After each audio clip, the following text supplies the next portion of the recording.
ආයුබෝවන්. මමස් mentor YouTube channel එකට මම ඔබ සාදරයෙන් පිළිගන්නවා. මෞඛික ගැනනේ අපි කතා කර හිටියේ. ඉතින් අද මම කතා කරන ඔබ සැමට විශේෂිත වූ කරුණක්. ඒ තමයි මෞඛික වැඩි කරගන්නේ කොහොමද? ගොඩාක් දෙනෙක්ගේ සිත්වල තියෙනවා මේ මගේ බබාට මගේ කිරි ප්‍රමාණය මදිද කියලා. ඒක ඇත්තටම මාර කලින් කියනවා වගේම මිනිස් සතා ගැන මිනිස් අම්මා හිතන සිටිවිල්ලක් විනා අනිත් කිරි දෙන කුලේ සතුන්ට ඇතිවෙන ගැටලුවක් නන් නෙමෙයි. ඒ කොහොම වුණත් අපි කොහොමද මව්කිරි වැඩි කරගන්නේ? මව්කිරි හැදෙන එක අපූර්ව ක්‍රියාවලියක්. දැන් ඔබේ චූටි පැටියා පියයුරට තුරුළු වෙලා ඔය තන පුඩුව විතරක් දෙන්න එපා කිසිම වෙලාවක.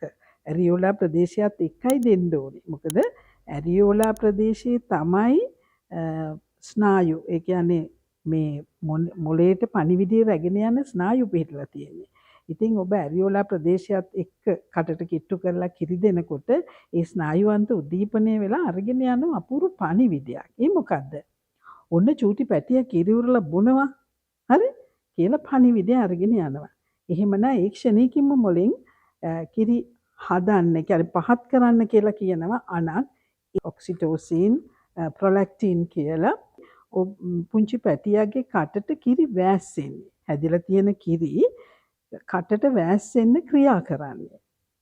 ප්‍රොලැක්ටින් අර හිස් වෙන ගර්ත තුල අවශ්‍ය කරන කිරි නිපදවීමේ ක්‍රියාවලියත් කඩිනමින් කරගෙන යනවා.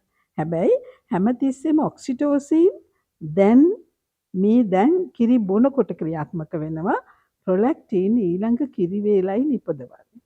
දැන් මේ ක්‍රියාවලිය කිසිදු ගැටලුවක් නැති සාමකාමී මනසකින් සාමකාමී අදහසකින් අම්මා කෙනෙක් කරනවා නම් නෑ කිසිදු ගැටලුවක්. හැබැයි ප්‍රශ්නේ තියෙන්නේ අම්මා කිරි දෙන්න ගත්ත වෙලේ ඉඳලා සමහර වෙලාවට අවට ආධාර කණ්ඩායමන් ඔබට කිරි තියෙනවද? බබාට ප්‍රමාණවත්ව තියෙනවද කියලා. සමහරලාට අම්මගේ හිතටමත් හැඟීමක් එනවා. අනේ මේ ඉරුවට කිරි තියෙනවද? මේදී මවුරු මගෙන් අනන්ත අහලා තියෙන කතන්දරයක්. ඉතින් එතකොට මොකද වෙන්නේ? මේ යන පණිවිඩය නැවති යන්නේ. එතකොට කඩිනමින් ගිහිල්ලා කඩිනමින් ඒකේ පිළිතුර එන්නේ නැහැ. එතකොට කිරි නිෂ්පාදනයේට යම්කිසි බාධාවක් ඒ තුලින් වෙනවා. සැකය කිරි දෙන අම්මා කෙනෙක්ගේ සිත් තුළ නොතිබිය යුතුම දෙයක්. ඔබ දන්නවා මේ සැකය නිසා දැන් බොහෝ දෙනෙකුට නිවුණු හම්බුනහම කිරි මදි කියන සිතිවිල්ලක් එනවා. නැහැ. මිනිස් සිරුර දරුවෝ දෙන්නෙක් හදන්න ශක්තිමත් වුණා නම් මේ ගර්භාෂය මේ පැටව් දෙන්නටම කිරි අවශ්‍ය බවත් ඒ සිරුර දන්නවා. ඒ නිසා ඒ පැටව් දෙන්නට අවශ්‍ය කිරි ප්‍රමාණය දෙනවා. ඒ විතරක් නෙමෙයි දෙන්නේ කුරා බීම තුලින් ප්‍රබල ශක්තියක් මිනිස් මොළයට සහ නිෂ්පාදනය කරන්න අවශ්‍ය කරන ඒ ශක්තිය ලැබෙනවා. නමුත් හුඟක් වෙලාවට සැකය නිසා මට කිරි තියෙනවද? මට ප්‍රමාණවත්ව තියෙනවද? මේ ඔක්සිටෝසින් ප්‍රොලැක්ටින් දුබල කරනවා. මෙන්න මේ ක්‍රියාවලිය හොඳ නැහැ. ඉතින් මේක මම කිව්වට මේ සිත සීලෑ නෑ හරිම මුරණ්ඩුයිනේ. ඉතින් ඒක නිසා අම්මලාට මේ හිතවිල්ල එනවමයි. මෙන්න මේක වළක්ව ගන්න මම ක්‍රමයක් කියලා දෙන්නම්. ඒක තමයි දැන් චූටි පැටිය කිරි උරලා බොනවා. දැන් ඔය සැක සංකා හිතන්නේ නැතුව ඔයා හිතන්න ඕන අනේ මගේ පැටියෝ මම කුස ඇතුළේ ඉඳිද්දි කොච්චර ආසාවෙන්ද හිටියේ ඔයාව දකින්න. දැන් මට දකින්න හම්බ වෙලා තියෙනවා නේ. ඒ නිසා මං හරි ආසයි මගේ චූටි පැටියා හරිම සුන්දරයි හරිම හුරතල්. එතකොට ඊළඟට ඔයා හිතන්න ඕන කිරි උල්ල බොන්න මගේ මැනික මගේ ඇඟේ තියෙන ලේ ඔක්කොම හරි කමක් නැහැ ඔයාට කිරට හැරෙනවා නම් මං ඒත් කැමතියි කියලා අම්මා කෙනෙක් වගේ මාතෘ හැඟීමේ. ඊළඟට මොකද්ද කරන්න? සිහින දකින්න. මොකද්ද දකින්න සිහිනය? මේ කිරි උරල බොන චූටි පැටියා තව ටික දවසකින් මාව අඳුරගෙන හොඳට hina වේවි. මාසෙකමාර ගියාම hina වෙනවනේ. මාස 3-4ක් ගියාට පස්සේ මෙයා උඩට වඩා ගන්න පුළුවන්. එතකොට මට උඩට වඩාගෙන මෙයාව ඇවිද්දන්න පුළුවන්. මාස 5-6ක් ගියාට පස්සේ කැරකිලා වාඩි වෙනවා මගේ සුදු මැණිකත් ඒ විදිහට වාඩි වේවි.